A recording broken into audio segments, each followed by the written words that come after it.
मुश्किलों से भाग जाना आसान होता है, हर वक्त जिंदगी का इम्तिहान होता है। और डरने वालों को कुछ मिलता नहीं जीवन में, आगे बढ़ने वालों के कदमों में जहान होता है।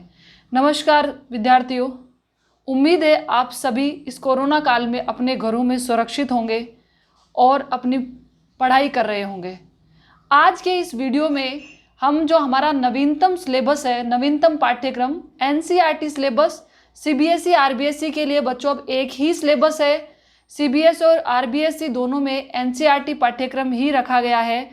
तो उसके अंतर्गत हमारी हिंदी कंपलसरी की जो पुस्तक है आरोह भाग 2 के गद्य खंड का तीसरा पाठ धर्मवीर भारती काले मेघा पानी दे के इम्पोर्टेंट प्रश्न उत्तर करने जा रहे हैं।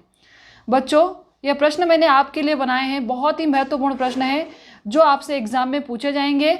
अतः आप पूरे वीडियो को ध्यानपूर्वक देखें और जिन्होंने अभी तक हमारे चैनल को सब्सक्राइब नहीं किया है, आपका अपना चैनल हमारी भूमिका यूट्यूब को आज ही सब्सक्राइब करें ताकि आने वाले हर एक वीडियो का, क्लास का नोटिफिकेशन आपको प्राप्त हो सके।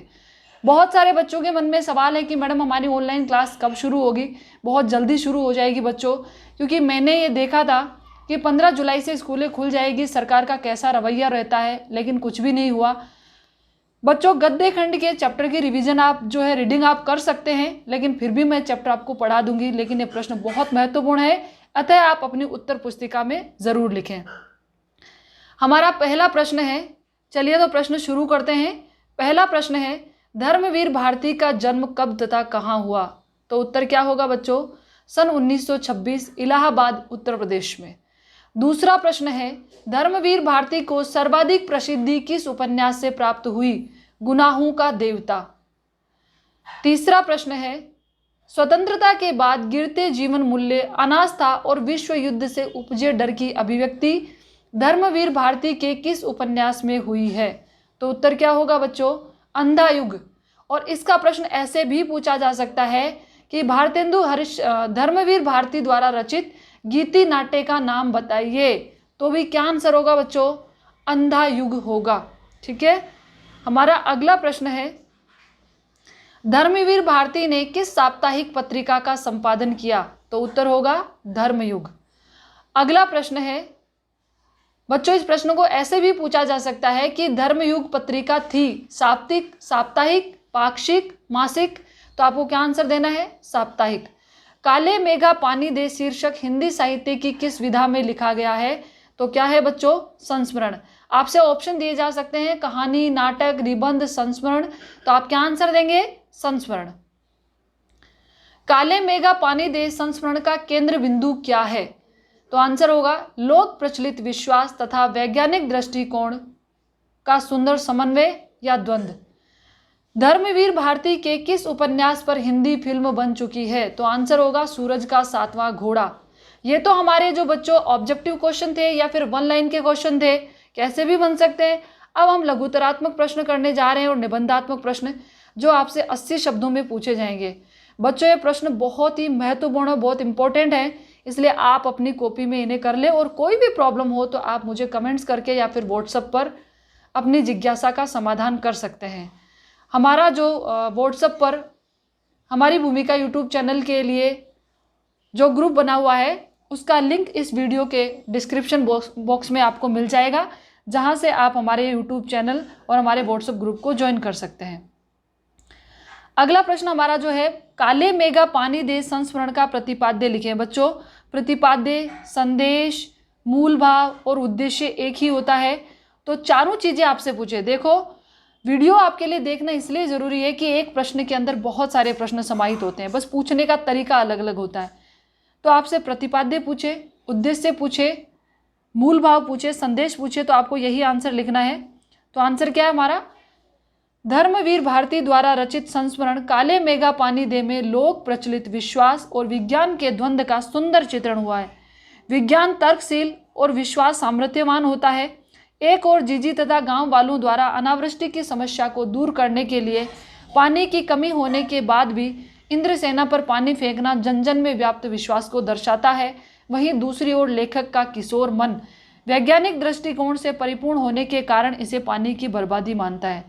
वैज्ञानिक आविष्कारों और आधुनिक दृष्टिकोण के बाद भी लोगों का अंधविश्वास एवं धार्मिक कर्मकांड में विश्वास लेखक के मन को उद्वेलित करता है, वहीं लोगों के मन में व्याप्त सांस्कृतिक परंपराओं में अटूट विश्वास विज्ञान सम्मत नहीं होने पर भी लेखक बाकी लोगों की तरह जीजी से प्रेम होने के कारण मानता चला आ रहा है।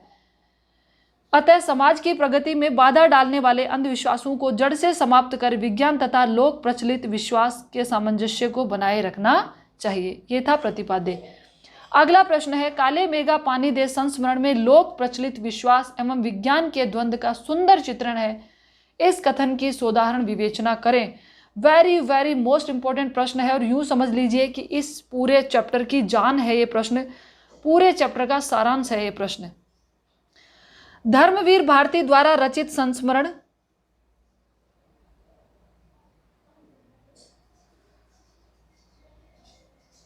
देखिए बच्चों, धर्मवीर भारती द्वारा रचित संस्मरण काले मेघा पानी दे में वैज्ञानिक तर्क और लोक प्रचलित विश्वास के द्वंद्व का सुंदर चित्रण हुआ है। संस्मरण में दोनों पक्षों का प्रतिनिधित्व लेखक और जीजी तथा इंद्रसेना करते हैं। देखो बच्चों, एक और विज्ञान की ओर है लेखक और लोक प्रचलित विश्वास का प्रतिनिधित्व करते हैं जीजी तथा इंद्रसेना। एक और आषाढ़ का पखवाड़ा बीत जाने के बाद भी वर्षा नहीं होने से व्याकुल अस्त व्यस्त जनजीवन अनावृष्टि की समस्या को दूर करने के लिए इंद्रसेना के द्वारा घर घर जाकर पानी मांगना और लोगों द्वारा पानी की कमी होने पर भी इंद्रसेना पर पानी उड़ेलना सांस्कृतिक परंपराओं में व्याप्त लोक प्रचलित विश्वास को दर्शाता है। तो वहीं दूसरी ओर लेखक का वैज्ञानिक दृष्टिकोण से ओतप्रोत किशोर मन इसे पानी की बर्बादी मानता है और सोचता है कि दीर्घकाल तक विज्ञान की पढ़ाई और विज्ञान से उपलब्ध आविष्कारों को दिनचर्या में शामिल करने के बाद भी लोगों के दिल में कर्मकांड धार्मिक अंधविश्वासों का अंत क्यों नहीं होता। प्रेम के वशीभूत होने के कारण ना चाहते हुए भी लेखक को जीजी द्वारा संपादित किए जाने वाले धार्मिक सांस्कृतिक क्रियाकलापों में शामिल होना पड़ता है। तब लेखक सोचता है कि विज्ञान का सत्य पड़ा है या सहज प्रेम का रस या दोनों। अतः संपूर्ण संस्मरण में विज्ञान के तर्क और लोक प्रचलित विश्वास का सुंदर चित्रण हुआ है, ये इसमें साबित हो जाता है। बच्चों अगला प्रश्न है, बहुत ही इंपॉर्टेंट है। काले मेघा पानी दे, और ये लाइन पूरी आगे और है, आप किताब में देख सकते हैं। गगरी फूटी बेल पियासा में निहित प्रतीकार्थ को स्पष्ट कीजिए।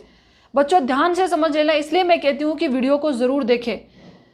निहित प्रतीकार्थ पूछे तो अलग आंसर हो जाएगा और इसका आशय पूछेंगे तो इसका शाब्दिक अर्थ अलग हो जाएगा। दोनों प्रश्न अलग अलग हैं। यहां पर प्रतीकार्थ पूछा जा रहा है कि ये गगरी बैल और काले मेघा किसका प्रतिनिधित्व करते हैं। काले मेघा पानी दे, काले मेघा उमड़ते हैं, दल के दल उमड़ते हैं, बारिश झमाझम होती है, गगरी फूटी और बेल पियासे रह जाते हैं। पंक्ति का निहितार्थ है, सरकार द्वारा कागजी तौर पर जन कल्याण हेतु बजट पास होता है, बड़ी बड़ी योजनाएं बनती है, पैसा पानी की तरह बहाया जाता है, परंतु योजनाओं रूपी मटके में भ्रष्टाचार रूपी छेद हो जाता है और सामान्य जनता बेल की तरह प्यासी की प्यासी रह जाती है। प्रशासनिक तंत्र में व्याप्त भ्रष्टाचार के कारण जन कल्याण हेतु बनी योजनाओं का लाभ लाभार्थी को प्राप्त नहीं होता है और यही आज हमारे देश की वास्तविक स्थिति हो चुकी है। अगला हमारा प्रश्न है जो आपकी पाठ्य पुस्तक का प्रश्न है। बच्चों वो प्रश्न मैंने बीच में से बनाए हैं और आपको पता है कि 99% जो होते हैं पाठ के पीछे से नहीं, पाठ के बीच में से प्रश्न पूछे जाते हैं। यह प्रश्न आपकी पुस्तक के पीछे दे रखा है, लोगों ने लड़कों की टोली को मेंढक मंडली का नाम क्यों दिया? यह टोली आपको इंद्रसेना कहकर क्यों पुकारती है अपने आप को? तो इसका आंसर आप देख सकते हैं। अनावृष्टि होने पर भी गांव के किशोर बच्चे टोली बनाकर गली गली घूमकर लोगों से पानी मांगते हैं। जब उन पर लोग पानी डालते हैं तो वे प्रसन्नता पूर्वक पानी से सरोबार होकर धूल मिट्टी में लौट जाते हैं। गाँव के कुछ लोग नंग दड़ंग लड़कों को कीचड़ में लथपथ होना बुरा मानते हैं और इसे गंवारपन व अंधविश्वास का सूचक मानते हैं, इसलिए उन्हें मेंढक मंडली का नाम देते हैं। जबकि बच्चों का ऐसा मानना है कि इंद्र की सेना के सैनिक है और इसी के लिए वे लोगों से पानी का दान मांगते हैं, अतः वे स्वयं को इंद्र सेना कहकर पुकारते हैं। 2 प्रश्न है तो आपको आंसर भी पैराग्राफ चेंज करके लिखना है। जीजी ने इंद्र सेना पर पानी फेंके जाने को किस प्रकार से सही ठहराया है? तो ये जीजी के द्वारा दिए गए तर्क हैं। त्याग और दान की महत्ता। जीजी का मानना है कि ऋषि मुनियों ने दान देकर ऊंचा स्थान प्राप्त किया है। जो चीज अपने पास कम होती हो तो अपनी आवश्यकता को भूलकर दूसरों को दान देना ही सच्चा त्याग होता है। इंद्रदेव को जल का अर्घ्य चढ़ाना मानती है ताकि वे प्रसन्न हो सकें। और तीसरा वेरी मोस्ट इंपॉर्टेंट तर्क जो देती है जीजी बच्चों, वो क्या है? पानी की बुआई करना। आपको पता है कि खेत में हम जब फसल बोते हैं ना, तो हम यदि 15 किलो गेहूं बोते हैं तो कम से कम 5 क्विंटल यानी 500 किलो गेहूं उत्पन्न होते हैं। तो जीजी का ये तर्क इतना एकाट्य होता है कि लेखक के पास भी इसका कोई जवाब नहीं होता है कि जिस प्रकार से हम खेत में अनाज बोते हैं और 8 गुना पाते हैं, वैसे हम पानी की बुआई कर रहे हैं ताकि हमें अधिक पानी प्राप्त हो सके। पानी दे गुड़धानी दे, मेघों से पानी के साथ गुड़धानी की मांग क्यों की जा रही है? वेरी मोस्ट इंपॉर्टेंट है। गुड़धानी अनाज और गुड़ के मिश्रण को कहते हैं, पहले हमें यह पता होना चाहिए। फिर गुड़धानी क्यों मांगी जा रही है?